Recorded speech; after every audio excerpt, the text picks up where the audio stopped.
Another day, another episode. We're glad you're tuning back into Seahawk Central.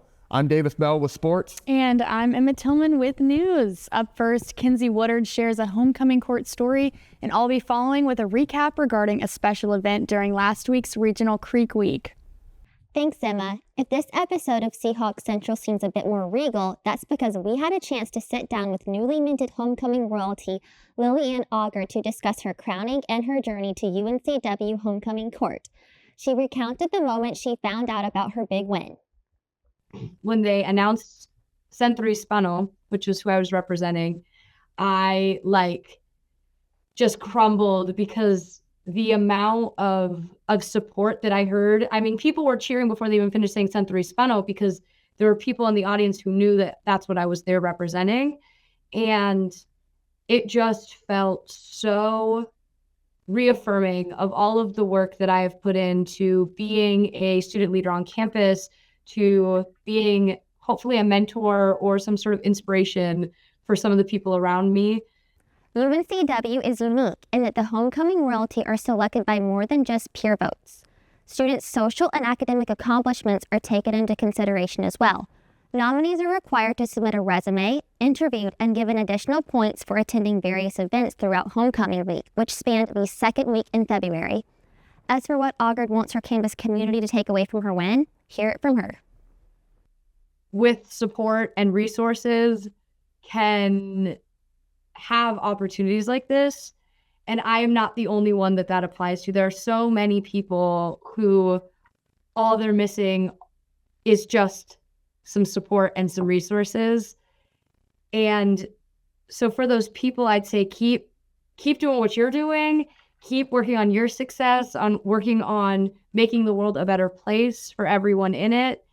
And don't ever underestimate the power and privilege that comes from giving support and having support.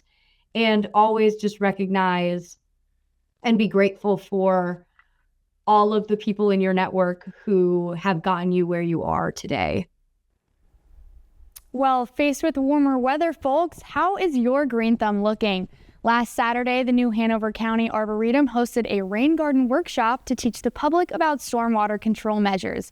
Also falling on World Water Day, the event was held in light of last week's Regional Creek Week, which features a variety of events each day that help connect communities to their local waterways through education, recreation, and conservation efforts across NC. Matt Colligan, the area natural resources agent for Brunswick, New Hanover, and Pender counties, helped guide Wilmington's third annual rain garden workshop, starting off with a short presentation on what rain gardens are, how to build them, and why they're important for keeping our water sources clean. The issue, here's Colligan's explanation. Is an increasing issue as we build and develop more. There's more impervious surface, so all that runoff, which carries pollutants like sediment, eroded soil, pet waste, pesticides, fertilizers, oil from our vehicles, you name it, all that runoff, stormwater runoff, it needs to be cleaned up before it goes straight into our lakes, rivers, and streams where we recreate and fish and live in. And one way to do that is to install things like rain gardens and other stormwater control measures that intercept that polluted runoff before it gets into the lakes and creeks and streams. And one of those ways is through rain gardens. Now, these 1 to 2 inch deep depressed areas of land do wonders for our waterways. And large or small, rain gardens work best in well-draining soil to allow water to pass efficiently while still retaining moisture for plant health. And Wilmington's got just that, sandy, loamy soil. A walking tour of the Arboretum grounds allowed participants to see different rain gardens, understand their benefits, and how to build them themselves. For more information on how to build your own rain garden, visit www.ncagr.gov. Click on the Divisions tab, Soil and Water Conservation, and Planning and Design Tools. Now, whether or not you've got the space to build one for yourself, the larger message at hand is just to do your due diligence and keep that green thumb in mind. Well, thank you, Emma. We've got a lot to discuss today in Seahawk athletics. Last week, we filled you in on men's tennis, and today we've got the latest on women's tennis. Let's hand things over to Taylor. Thank you, Davis. The UNCW women's tennis team had an exciting weekend. On Saturday, March 22nd, the Lady Hawks had great singles matches with a score of 6-1. Then on Sunday, March 23rd, they had a great 3.5-hour match against the Campbell Camels. It was a tough match, but our girls pulled out a win with the score of 4-3.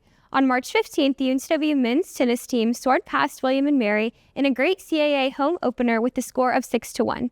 On March 20th, they had a 5-0 shutout against NJIT. And finally, on March 21st, the men cruised past Kennesaw State with a score of 6-1. Way to go, Seahawk tennis. Keep an eye out for our men's and women's tennis teams on March 28th for home matches against Drexel. Now on to Alexa with softball.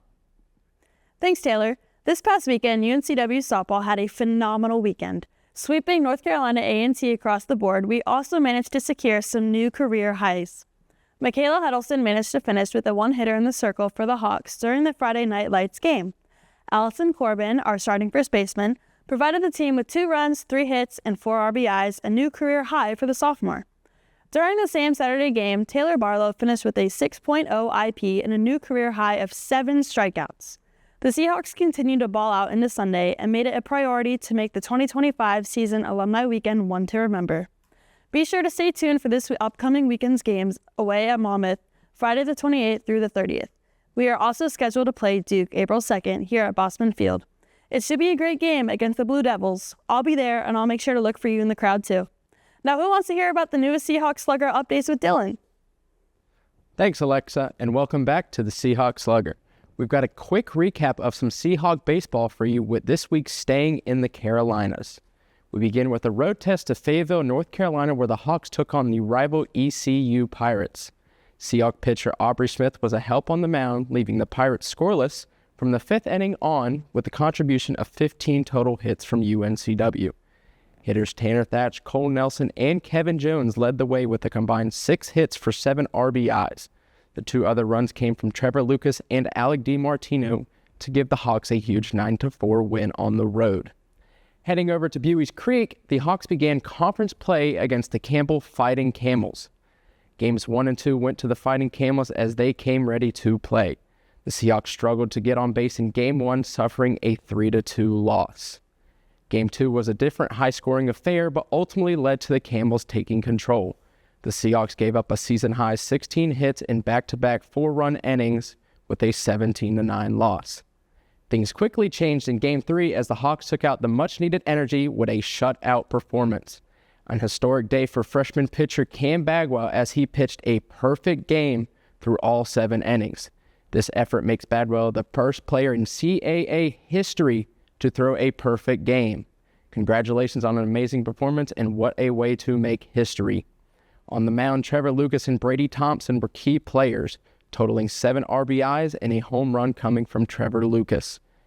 DiMartino, Thornton, and Nelson added to the scoreboard, each with 2 hits and a combined 4 RBIs. This team effort led to a Game 3 12-0 victory in 7 total innings. The Seahawks will be home this upcoming week with a matchup against Charleston Southern and a weekend series matchup against the NC-A&T Aggies. That's a quick wrap here on Seahawks Slugger. I'm Dylan Thompson. Back to you, Davis. Thanks, Dylan. Always happy to hear from Seahawk Slugger. And well, that wraps things up here on Seahawk Central. Keep up with all things UNCW athletics. Make sure to follow us on Instagram at Seahawk Central Sports _UNCW. And keep an eye on YouTube for more content. And if you have any newsworthy stories, as always, email us at SeahawksCentralNews@gmail.com.